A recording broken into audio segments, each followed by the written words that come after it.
Namaste friends, my name is Ritesh and today our focus is on Kakasana. Kakasana is also known as a crow pose. So do you wish to feel strong and confident? A great strengthener to the upper part of the body, and it's a great challenging one also. So friends, a good amount of strength is required in the arms, wrist and shoulders. Being physically and mentally prepared to do this asana is extremely essential. And friends, it comes to you a basic to intermediate level posture, and it's an arm balancing one.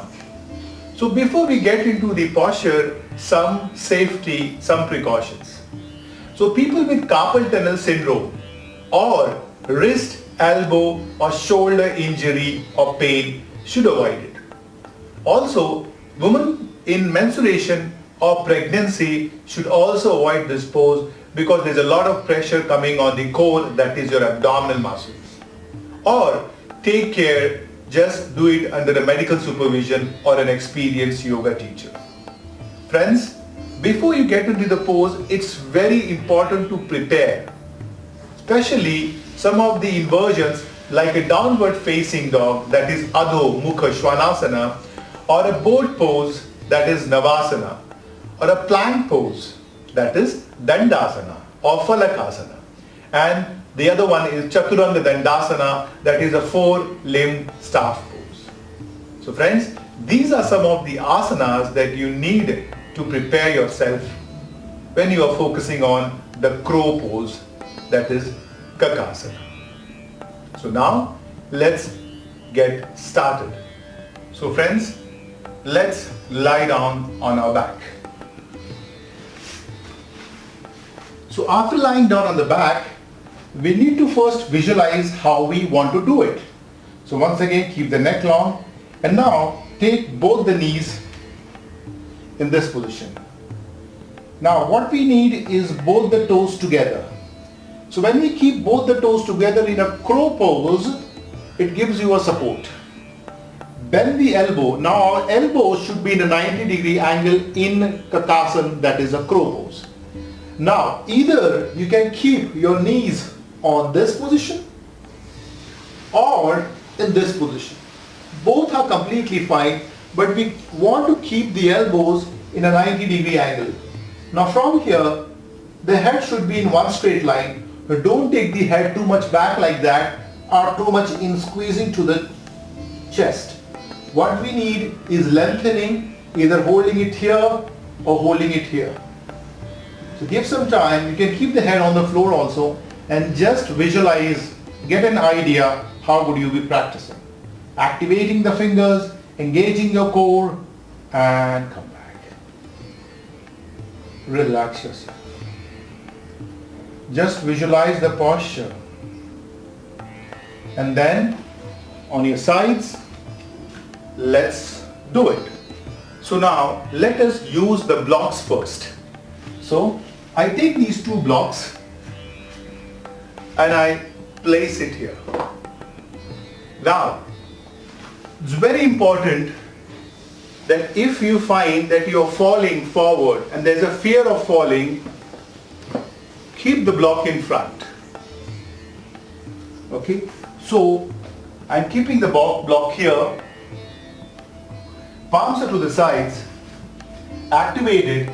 Now the position of getting into is, there are various ways of getting into this position. We are starting in a tabletop position, 1 and 1. You can also start in a squat position. So from here, so any variation that you feel you're comfortable with. Some people do it in a standing position also. So from here, I put my elbows, my knees on my elbows. Now, if you find this too short, you can lengthen it.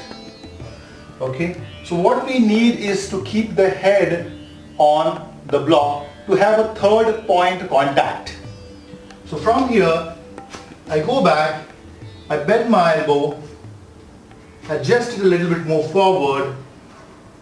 Now from here friends, as you're keeping it, just lift one leg up down, other leg up, down. So that is the way you will practice slowly and steadily in case you feel of fear of falling. But instead of the blocks, you can use pillows, any cushion that you want. But a third point contact helps you. Now, after practicing it with blocks, you can also make it easier by keeping the legs on the block. So, keep the legs on the block, that is your position. Activate the finger points, lift up and maintain. One leg up, then the other leg up, then both the legs up. And coming back slowly. Remember friends, to keep it to a 90-degree angle, it's a little bit more easier. And you can keep the knees either here, or the other option is keep it on the sides.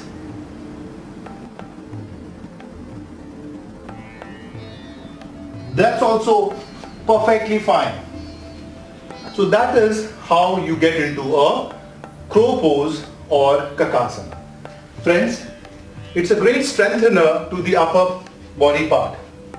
So just go slowly and steadily. And avoid doing it daily. Give a break of 2-3 days and then you do it.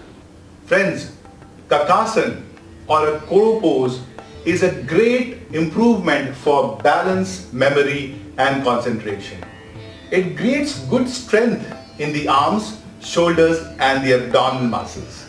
So it keeps the abdomen firm and releases the back muscles. And your mind and body is ready to face the challenges of the world.